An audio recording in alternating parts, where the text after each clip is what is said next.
જય સ્વામિનારાયણ। આજે હું તમારી સાથે ફરાળી ફરસી પૂરીની રેસીપી શેર કરીશ। પૂરીના તોડવાના અવાજ પરથી જ આપણને ખબર પડે છે કે કેટલી ક્રિસ્પી પૂરી બની છે। અહીંયા મેં બજારમાં મળતો ફરાળી લોટ લીધેલો છે। કોઈ પણ ફરાળી રોટલી ભાખરીના લોટથી ફરસી પૂરી બનાવી શકીએ છીએ। 2 થી 3 ચમચી મોરૈયો લઈશું। મોરૈયાને મિક્સરમાં પલ્સ મોડ પર પીસી લેવાનો છે। લોટ બાંધવાના બાઉલમાં હવે ચાળણીની મદદથી ફરાળી લોટને ચાળી લઈએ। મોરૈયાને આ રીતે આપણે પલ્સ મોડ પર પીસી લેવાનો છે। પૂરી બનાવવા માટે મેં અહીંયા 300 ગ્રામ ફરાળી લોટ લીધો છે।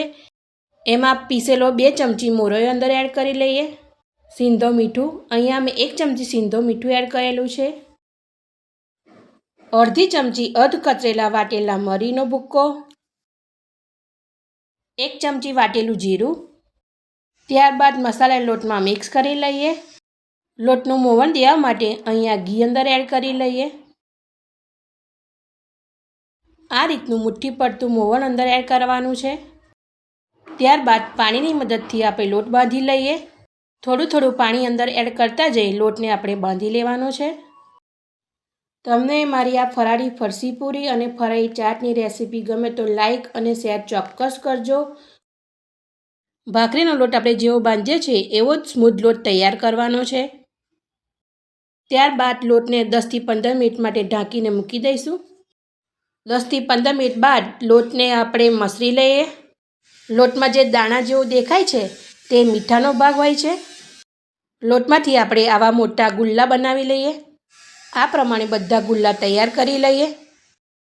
આદની પર ગુલ્લું લઈ અને મોટી ભાખરી વણી લઈશું। ભાખરી બનાવતા જેટલી આપણે થિકનેસ રાખીએ છીએ એટલી જ થિકનેસ આપણે આ ફરસી પૂરીમાં રાખવાની છે। આ રીતની તૈયાર કરી લેવાની છે।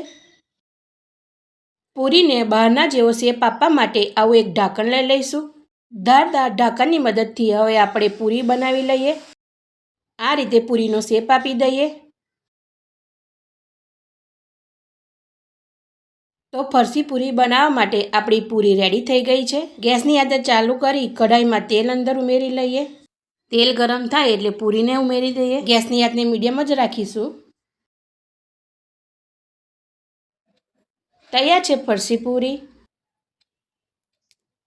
Thank you for watching.